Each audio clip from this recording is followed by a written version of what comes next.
The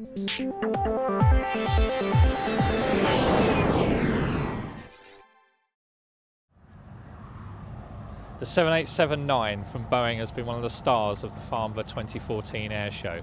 It's had some very good orders. CIT was one of the highlights with their 10 order.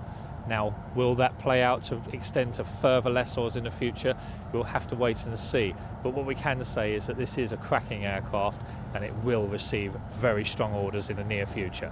We had originally ordered the 787-8, 10 aircraft. We've now gone on to another 10 787-9s, and quite frankly, the reception on the original order was very good from the airlines, so we've just continued to order.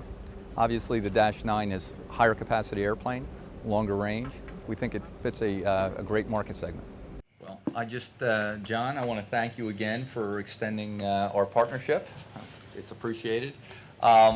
We signed in the last day or so to purchase an additional 10 787-9s. As many of you know, we had originally in the early stream had purchased 787s before, 10 at that time also.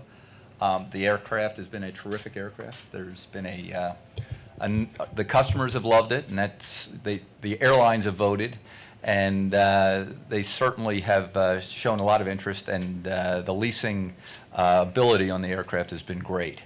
So with the advent of the -9, we've decided to move forward with that, and we think it will be a phenomenal airplane to add to our fleet. So. Yeah, we couldn't be happier extending our partnership with CIT. We've had a very, very long relationship with CIT over decades now, and it's great to have them as a partner on the 787 as well as the 737 MAX.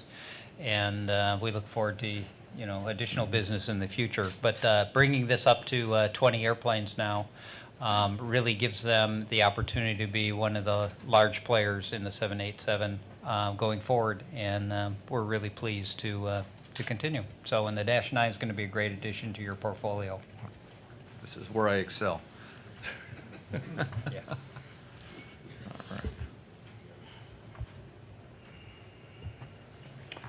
Sir? Yeah. And hold up the documents and for the photographers. Absolutely. We'll take one. How's that? Is that a? All right. Come on, take one of them? Yeah, I think that's a. On the bottom. I'm sorry. Okay. Jeff Knittel from Airline Finance. Can you give us some indication of delivery dates for these aircraft? They start in 2018 and then go from there.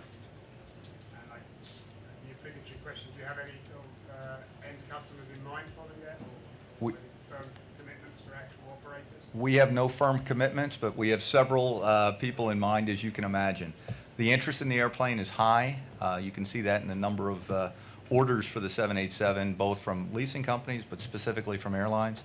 So with that interest level, we don't think there'll be any issue in terms of placing the aircraft. Okay, anybody else? Yeah. So, my name is Airline.com. So you just placed an order for the A330neo. Do you see 787-9, the A330neo as a complementary aircraft?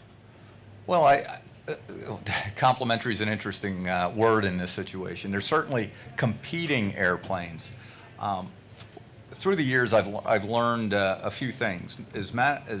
No matter how much John Wojcik or Ray Connor or John Leahy on the other side tell me they're going to get 100% market share, the chances are relatively limited that occurs.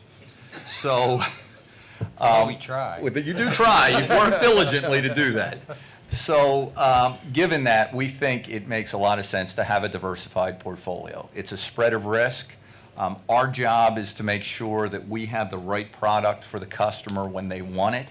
And in certain cases, some airlines only want Boeing. In some cases, some airlines only want Airbus. And our job is to make sure we have the latest and greatest technology to meet their needs. And that's what this is about, buying the 787.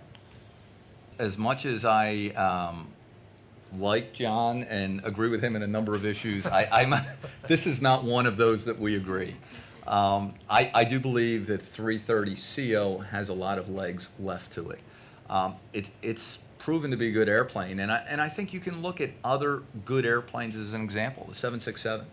The 767 has been around since the mid-'80s. The demand stayed up for a long time. And there are airlines that are looking for lower cost solutions. Now, if you were to compare an airplane and say the prices were identical, I think the answer is clear. You would go out and buy the newest technology, in this case, the 787 or the 330neo. But the fact of the matter is, typically these aircraft are depreciated significantly. The cost basis is lower, and the ability to either sell or lease that aircraft at a much lower number enables you to have another variable in terms of going to an airline and giving them an option to have a lower capital cost. And a number of airlines want to do that. It's about diversification. There's one airline specifically in the U.S. that has focused on a lot of older aircraft, and they believe that's the way forward for them. So I don't see it cratering. I just see it in the normal course, similar, quite frankly, to what I see in the 737 NG to the MAX. They're both good airplanes. They'll both, obviously the MAX will take hold over time, but I don't see the NG going away.